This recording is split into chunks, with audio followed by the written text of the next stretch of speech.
hierdie persoon het goeie rede om te glo, hy kan nie teruggaan na sy huis toe nie, en hy moet hom eerder uit die voete maak. Nou, om 'n getuie uit Giyani uit in Johannesburg te kry vir 'n konsultasie,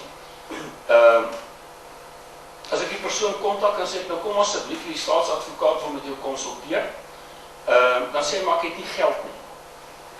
Dan sê ek nie, maar die staat sal vir jou getuie fooie betaal as jy hier is. Dan sê hy, maar ek het nie geld om op 'n taxi te klim en in Johannesburg uit te kom om my geld te kom eis.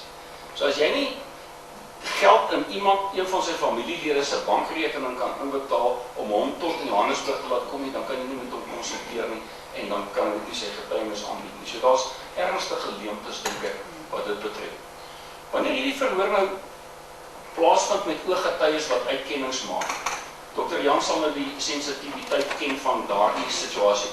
'n Getuie kom voor tyd ingestap en hy getuig en hy sê, hierdie beskuldigde nommer 1 is die persoon wat ek daar op die misdaadtoneel gesien het. Nou breek tyd aan. Almal gaan drink tee en hierdie ou staan daar alleen in die hof rond. Dit vat net een persoon om hom te wys, hy gaan hom keel afsny. En as die ou na tyd weer aangaan met sy getuienis, is daar van hom gesê dat, maar is dit nie moontlik dat jy 'n fout maak met jou uitkenning nie? En hy sê, ja, ek maak miskien 'n fout, as die saak grootendeels daarmee heen.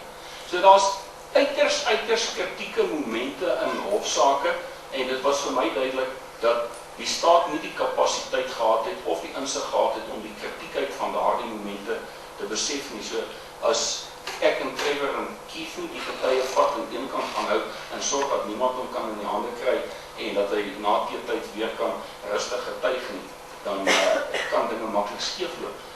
Die probleem raak veel moeiliker. 'n Getuie wat vandag nie klaar getuig het nie, en wat môre weer moet kom getuig. Hy moet nou vanmiddag daar uit die hof uitstap, hy weet nie wie daar is nie.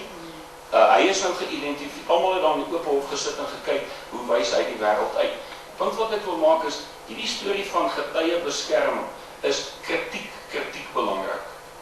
As ek jy miskien net vanaf kan vat na hierdie een koerantberiggie, wat met die opskrif ook, hy sê, hijacking victims are failing the judicial system. Dis nou in die Boksburg Advertiser van die 18de April.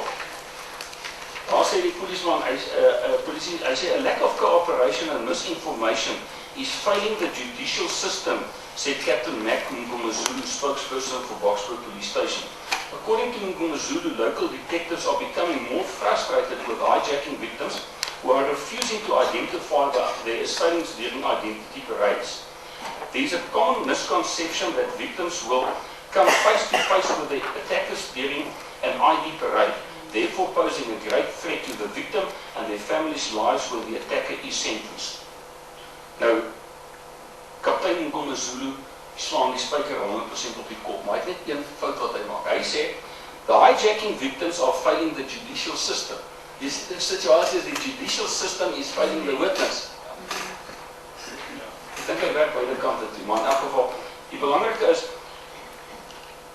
die polisie het glo ek, 'n groot verantwoordelikheid om te verseker dat uitkenningsparades onder omstandighede plaasvind waar persone wat uitkennings maak se lewens nie in gevaar gestel word. En as hulle nodig het om aan die publiek te kommunikeer dat hulle eenrigtingsspieëls het en dis nie, dan moet hulle dit doen. Die feit dat Ngomazulu sê, there's a common misconception that victims will come face to face with the attackers. As hulle enigstens sensitief was en net vir interessantheid spaar het nou onlangs R100.000 gespandeer in Boksburg om eenrigting glas in te rig by 'n uitkenningsparadekamer. Die werk moet wees om die publiek in te lig en ek dink dat daar 'n ernstige gebrek in die verband ook is.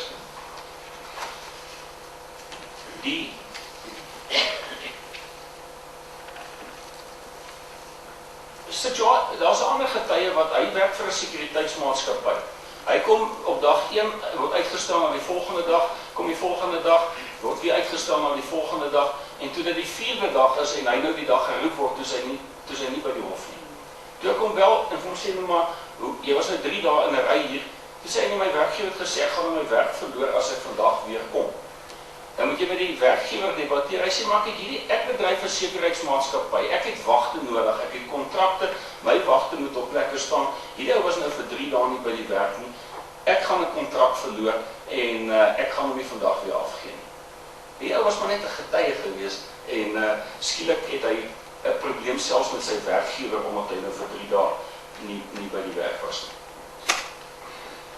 Die skrikwekkende gedeelte van die verhaal is dat die vuurwapen wat gebruik is om Ian Tarmee dood te skiet, wat daar op die toneel agtergebly het. Niemand het navraag gedoen oor wie die eienaar van die vuurwapen is nie.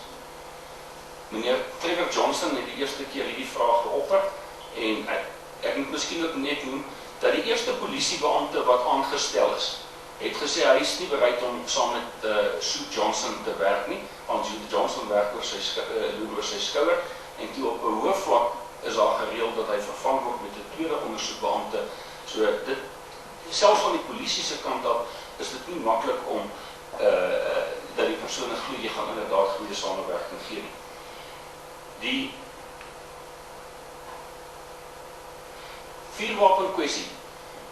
Trevor stel vas dat hierdie besondere vuurwapen waarmee Ian Tarmee geskiet is, het weggeraak uit die SAP-13 stoor van Tugela Ferry.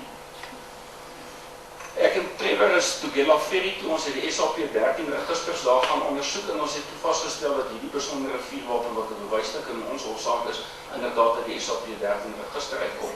Daar's aantekeninge in die register dat die vuurwapen gestuur is na hooflogistiek in Pretoria vir vernietiging en daar's verwysingsnommers wat aandui dat die vuurwapen inderdaad vernietig is. Ek het toe 'n besoek gaan aflê by die bevelvoerder van die logistieke afdeling en vir hom gevra hierdie reeksnommer wat nou teenoor daardie vuurwapen aangedui word, het hulle dit uitgereik, hy het dit bevestig. En toe kon vra maar watter vuurwapen is dit wat hulle vernietig het, dus dit heeltemal 'n ander vuurwapen. Hy het toe van sy senior offisier daarby gekry en toe ons nou die storie klaar bespreek, toe word die opmerking gemaak, is hierdie nog so 'n geval.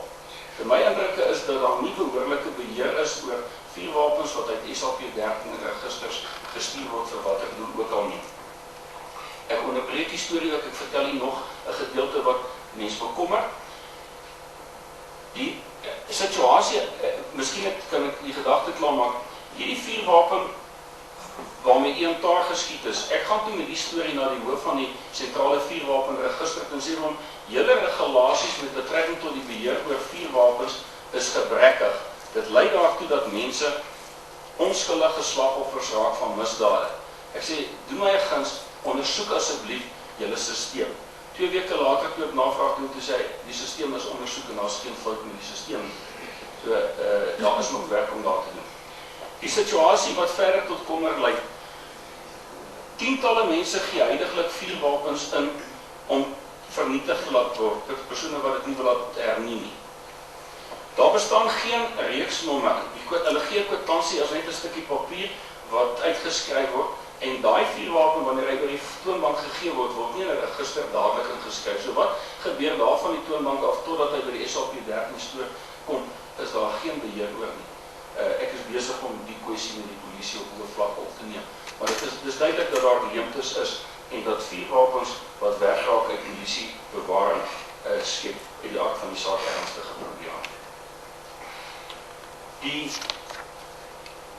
verdere teleurstellende aspek van die saak is dat